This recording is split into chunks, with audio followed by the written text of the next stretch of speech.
Hello and welcome to the online platform of Raz Academy for Competitive Exams and I Pragya Pandey welcome you all. आज का जो विषय है जिसके बारे में हम यहाँ डिस्कस करने वाले हैं ये है अर्थक्वेक। जी हाँ, अफगानिस्तान में रिसेंटली बहुत ही ज्यादा मैसिव अर्थक्वेक के झटके महसूस किए गए जिनकी इंटेंसिटी इतनी ज्यादा तीव्र थी, इतनी ज्यादा इंटेंसिटी थी कि ये हमें दिल्ली में भी इनके झटके यहाँ पर महसूस किए गए, दिल्ली एनसीआर में। तो विषय यहाँ पर ये निकल कर आता है कि आज हम टॉपिक में जो डिस्कस करेंगे वो ये है कि why Delhi NCR is very much prone to the earthquakes. ये इंटायर टॉपिक जो है ये महत्वपूर्ण होने वाला है आने वाले यूपीएससी और एमपीपीएससी और दूसरे स्टेट सर्विसेज एग्जामिनेशंस के लिए। So be with me, stay with me for this entire video and I will make sure कि ये जो पूरा कॉन्सेप्ट है अर्थक्वेक का और वो भी दिल्ली एनसीआर में आने का, ये मैं आपको डेफिनेटली क्लियर करूंगी।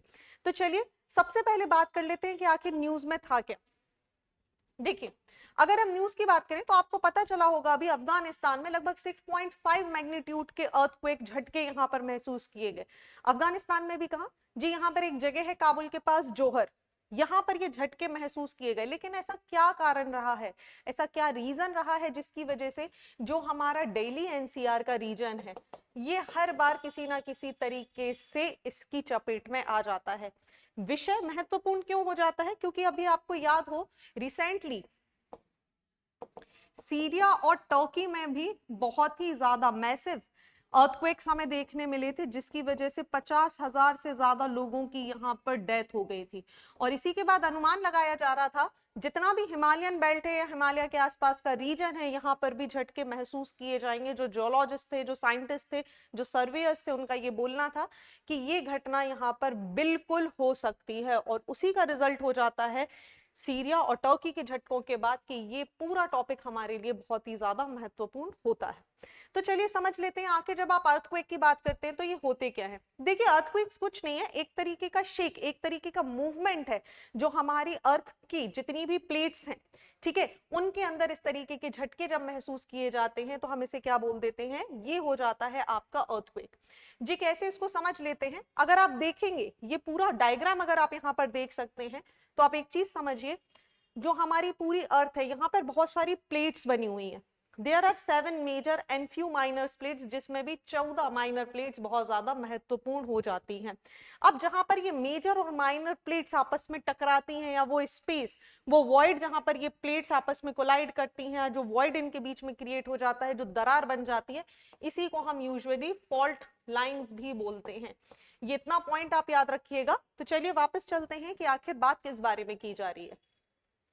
देखिए, जब हम अर्थक्वेक की बात करते हैं तो हमें एक बहुत अच्छा कॉन्सेप्ट पता है कि अर्थक्वेक्स आखिर होते क्यों हैं।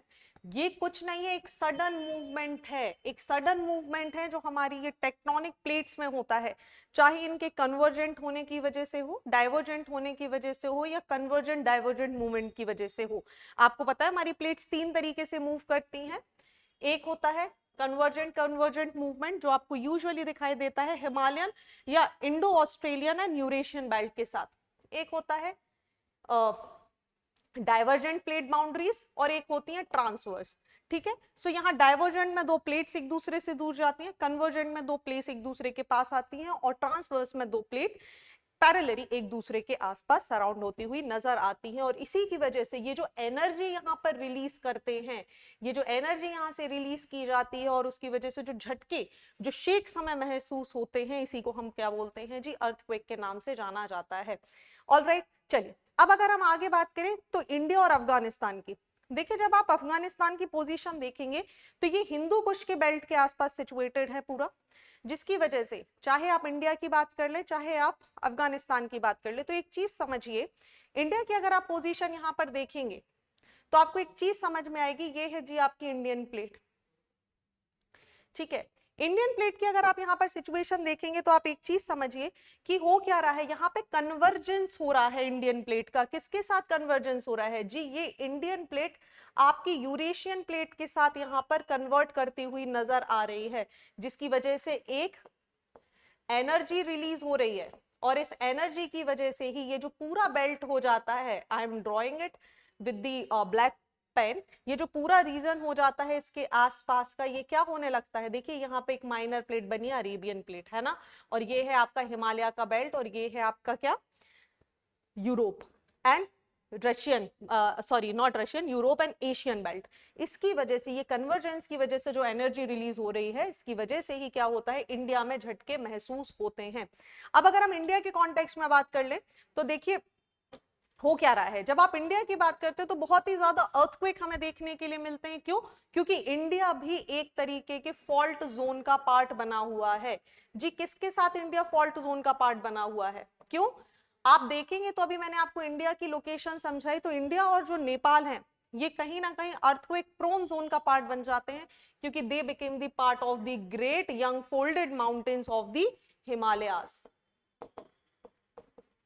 ठीक है, इसी की वजह से जो इंडो ऑस्ट्रेलियन प्लेट है ये बहुत ही ज्यादा महत्वपूर्ण हो जाती है। क्यों? क्योंकि ये लगातार यूरेशियन जो प्लेट है उसकी तरफ कंटिन्यूअसली मूव करती जा रही है, और इसकी वजह से हमारा एक यंग फोल्डेड माउंटेन है जो लगातार बड़ा होता जा रहा है, और इन दोनों प्लेटों के टकराने की वजह से, इनके कन्वर्जेंस की वजह से एक एनर्जी रिलीज होती है, जिसकी वजह से ये पूरा क्षेत्र बहुत ही ज्यादा अर्थक्वेक प्रोन हो जाता है। और इसी वजह से अगर आप देखेंगे तो अर्थक्वेक को समझने के लिए हमारे जो एक्सपर्ट्स हैं उन्होंने अर्थक्वेक के बहुत सारे जोन्स हमारे सामने बनाए हुए हैं।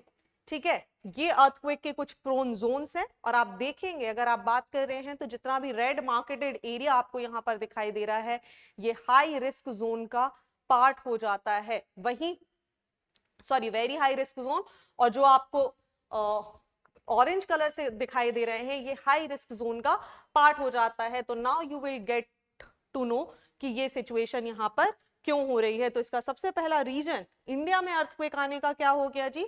पहला रीजन तो हो गया हिमालयाज या यूरेशियन प्लेट का, यूरेशियन प्लेट और इंडियन ऑस्ट्रेलियन प्लेट का आपस में टकराना, और दूसरा ये जो दिल्ली एनसीआर का रीजन है जी ये पूरा फॉल्ट जोन में बना हुआ है। ठीक है, अभी समझते हैं ये फॉल्ट जोन की कंडीशन क्या है। Just keep this particular point in your mind. चलिए बैक होते हैं हमारे पॉइंट की तरफ। अब देखिए एक बहुत महत्वपूर्ण पॉइंट है कि अफगानिस्तान ही क्यों, और अफगानिस्तान में ऐसा क्या रीजन हो जाता है जिसकी वजह से अफगानिस्तान के झटके इंडिया तक महसूस हुए। तो देखिए जब हम अफगानिस्तान की बात करते हैं तो ये बहुत ही ज्यादा वल्नरेबल सिचुएशन पर लोकेशन है। कहां पर जी? ये एल्पाइड बेल्ट का पार्ट है, और आपको पता है जब हम एल्पाइड बेल्ट की बात करते हैं तो हम बात कर रहे हैं हिमालय और आल्प्स पर्वत के बीच का क्षेत्र, वहां पर ये सिचुएटेड है, जिसकी वजह से क्या होता है बहुत ज्यादा सेस्मिक एनर्जी जो यहाँ पर रिलीज होती है एक फॉल्ट जोन पे बने होने की वजह से हमें यहाँ पर ये इस तरीके के अर्थक्वेक दिखाई देते हैं। अगर आप अफगानिस्तान की बात करें तो अफगानिस्तान में खुद ही बहुत सारे आप देखेंगे तो फॉल्ट जोन्स बने हुए हैं, जैसे कि आपको चमन फॉल्ट दिखाई दे जाएगा, हरीरोड फॉल्ट दिखाई दे जाएगा, सेंट्रल बदशकान फॉल्ट दिखाई दे जाएगा, और दारवास फॉल्ट दिखाई दे जाएगा। Again I am saying this entire thing is very very important for your upcoming UPSC as well as for your state services examination. आपसे इन फॉल्ट्स के नाम भी डायरेक्टली पूछे जा सकते हैं। क्लियर? चलिए अब अगर हम इस एल्पाइड बेल्ट की बात करते हैं तो देखिए ये लगभग 1500 किलोमीटर के एरिया में फैला हुआ है, from the south part of the Eurasia through the Himalayas and into the Atlantic, including Hindu Kush, the Alps mountain, Atlas mountain and the Caucasus mountain. तो इतने पूरे रेंज में फैली हुई है अल्पाइड बेल्ट, जिसका पार्ट कौन है? हमारा अफगानिस्तान। और फॉल्ट जोन होने की वजह से यहाँ पर क्या हो रहे हैं, इतने ज्यादा मैसिव अर्थक्वेक नोटिस किए जाते हैं। अब अगर अफगानिस्तान में आए हुए अर्थक्वेक की बात करें तो देखिए एक कंडीशन समझिए, ये जो अर्थक्वेक आया था ये 187.6 बिलो द अर्थ सरफेस आया था, जिसकी वजह से क्या हुआ कि एपी सेंटर तो इसका कहां पर बना हुआ था जी? अफगानिस्तान के पास, लेकिन इसके झटके हमें इंडिया तक महसूस हो गए।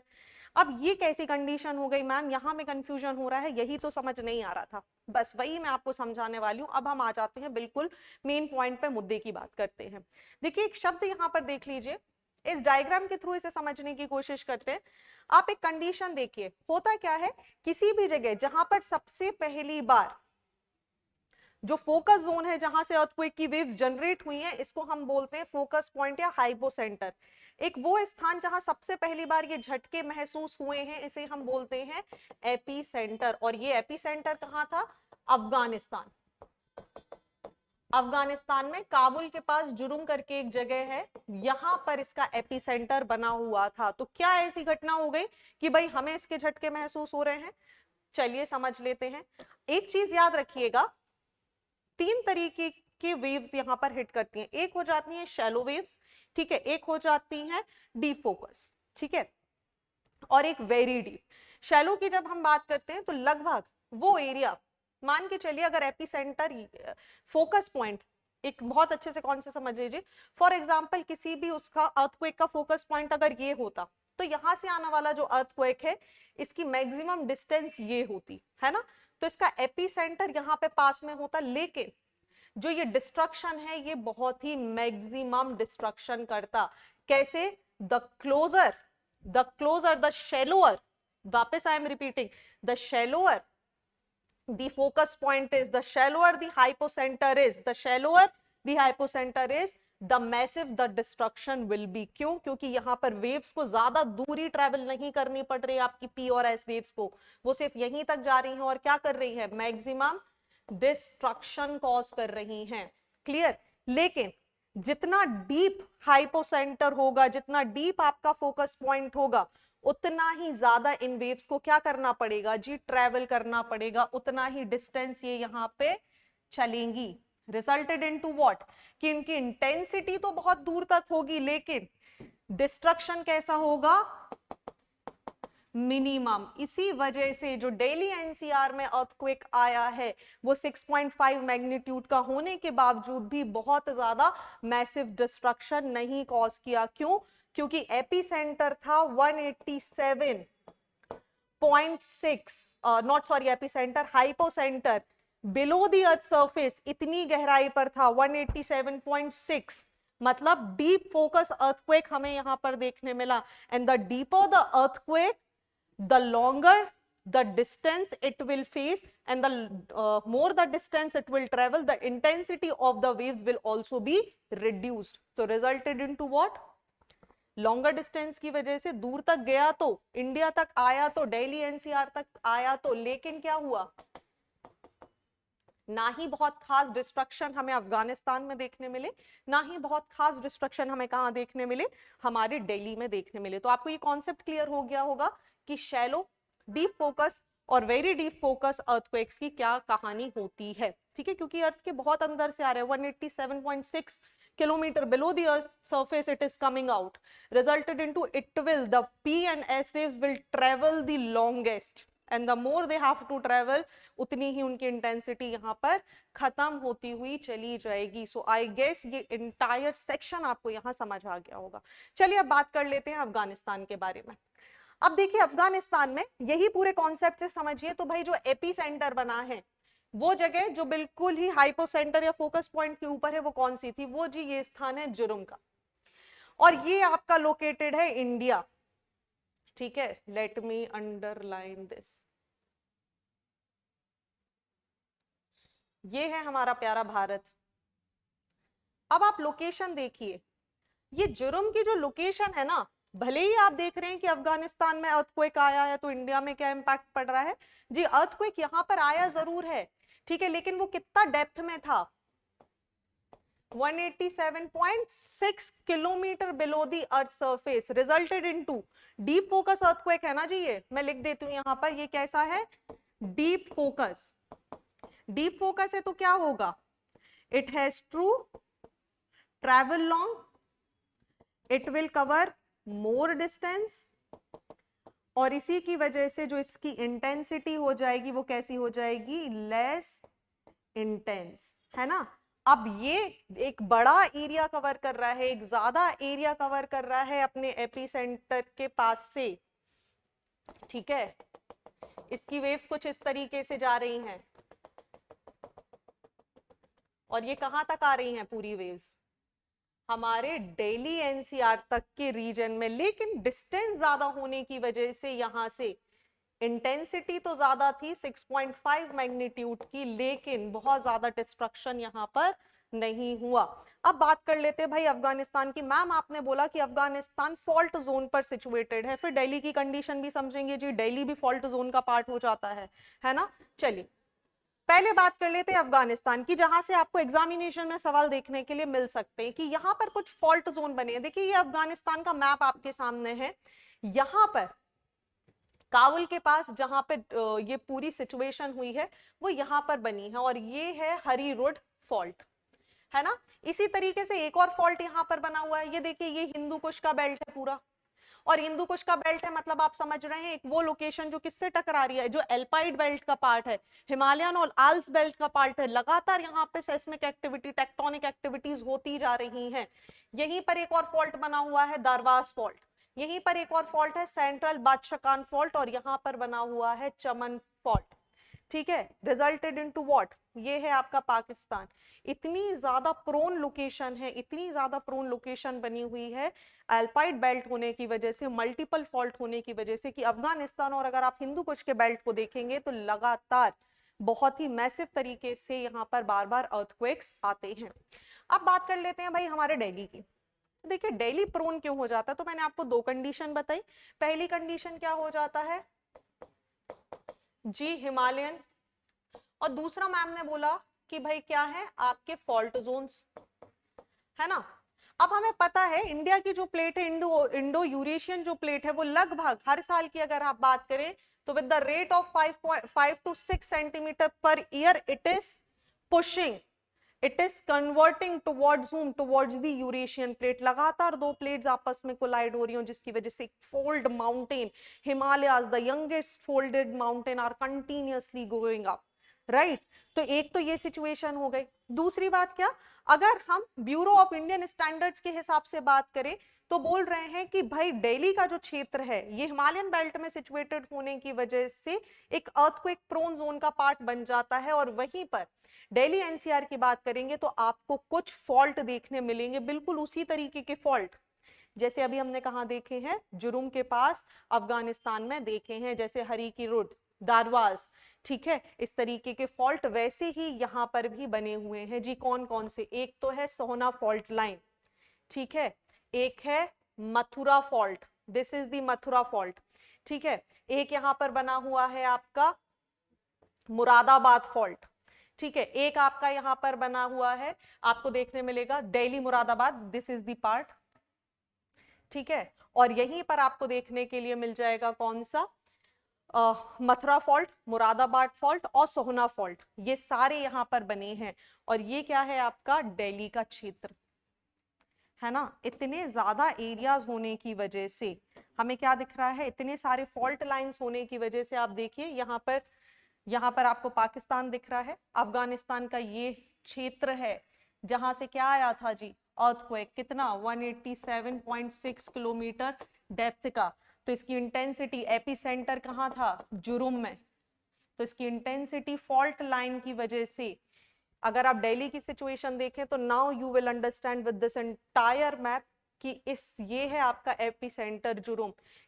क्लोजनेस देखिए दिल्ली की, दिल्ली फॉल्ट लाइन पर बना हुआ है, दरारों पर भ्रंश बने हुए हैं बहुत ज्यादा। यहाँ पर कौन कौन से भ्रंश आपको देखने मिल रहे हैं, मथुरा फॉल्ट लाइन देखने के लिए मिल रही है, दिल्ली मुरादाबाद देखने के लिए मिल रही है, सोना फॉल्ट लाइन यहाँ पर आपको देखने मिल रहा है, दिल्ली हरिद्वार रिज भी यहाँ पर बनी है। तो एक्सट्रीमली प्रोन सिचुएशन में होने की वजह से Delhi is continuously facing all these intensity, क्योंकि अगर यहाँ से अर्थक्वेक वेव्स चलना चालू हुई हैं तो वो ग्रेजुअली कहां तक पहुंचेंगी, इस क्षेत्र तक पहुंचेंगी। लेकिन इनकी डिस्टेंस की वजह से भी क्या हुआ, डीप फोकस अर्थक्वेक होने की वजह से जो इंटेंसिटी थी वो कैसी थी, लो इंटेंसिटी थी। सो आई होप ये इतना पूरा सेक्शन आपको यहाँ पर क्लियर हो चुका है। अब अगर इंडिया के कॉन्टेक्स्ट में बात कर ले तो ऐसी कौन सी जगह हैं जो बहुत ही ज्यादा रिस्कीएस्ट हो जाती है, हमें ये भी जानना जरूरी है। तो देखिए रिसेंटली जो भी रिपोर्ट्स यहाँ पर आई हैं मिनिस्ट्री ऑफ अर्थ साइंस की वजह से, इन्होंने बोला दिल्ली के आसपास का जितना भी क्षेत्र आप देखेंगे, जो भी हिमालयन के आसपास के क्षेत्र हैं, ये बहुत ही ज्यादा प्रोन हो जाते हैं अर्थक्वेक की वजह से। जिसमें आज की डेट में अगर हम देखें तो दिल्ली में भी अगर आप देखें तो दिल्ली यूनिवर्सिटी का जो क्षेत्र है, नॉर्थ कैंपस, करोल बाग, जनकपुरी, पश्चिम विहार और रोहिणी, ये पूरे के पूरे हाई रिस्क जोन का पार्ट बन जाते हैं। मतलब ये ल्यूटियन एरिया की बात कर लें आप, पार्लियामेंट की बात कर लें, सेंट्रल मिनिस्ट्रीज की बात कर लें, ठीक है, ये पूरे जो स्ट्रक्चर हैं ये किसका पार्ट बन जाते हैं, आपके हाई रिस्क जोन का पार्ट बन जाते हैं। वहीं बहुत ही ज्यादा महत्वपूर्ण दिल्ली एयरपोर्ट, हौस खास, ये भी second worst high risk zone category का पार्ट बन जाते हैं। That means it is a kind of instruction and kind of a warning कि we must do something about these thing, कि इनमें ये वो एरिया है जहां पर आप देखेंगे बहुत ज्यादा लोगों की आवाजाही भी बनी होती है। चाहे आप ल्यूटियन रोड की बात कर लें, पार्लियामेंट की बात कर लें, डेयरी यूनिवर्सिटी के नॉर्थ कैंपस की बात कर लें, हौस खास या एयरपोर्ट की बात कर लें, रिजल्टेड इनटू व्हाट, कि they are the high risk or vulnerable zones of India, especially in the Delhi NCR region. चलिए, so ये थी पूरी कहानी about the earthquakes. I hope आपको बहुत अच्छे से समझ आ गया होगा कि why Delhi is so much prone. दूसरी बात आपको क्लियर हो गई होगी कि क्यों ये सिचुएशन है, जुर्म की कंडीशन कैसी है। So I am what I am doing, मैं थोड़ा सा स्लाइड्स को बैक कर देती हूँ। So in case if you want to take the screenshot you can do it also. This is the very very important, ठीक है। Darvaz fault, Harirud fault, central बादशाकान और चहमान, इसी के साथ इंडिया के कॉन्टेक्स्ट में और दिल्ली के कॉन्सेप्ट में Mathura fault, Dehradun fault, then Moradabad fault, Delhi Haridwar ridge और सोहना फॉल्ट, ये पूरा रीजन आपके लिए बहुत महत्वपूर्ण है। So I hope this entire article is very much clear to you. किसी भी डाउट के लिए आप कमेंट सेक्शन में लिख सकते हैं। साथ ही हमारे टेलीग्राम चैनल पे जाकर rausacademy.in पर जाकर, हमारी वेबसाइट पर जाकर आप अपनी पूरी जो भी क्वेश्चंस हैं, जो भी डाउट है वो हमसे क्लियर कर सकते हैं। हमारे टेलीग्राम पेज का नाम आपको यहाँ पर डिस्प्ले में मिल जाएगा। साथ ही let me also write it here, it is Rao's Academy for Competitive Exams. So this is it for today. Thank you and see you soon.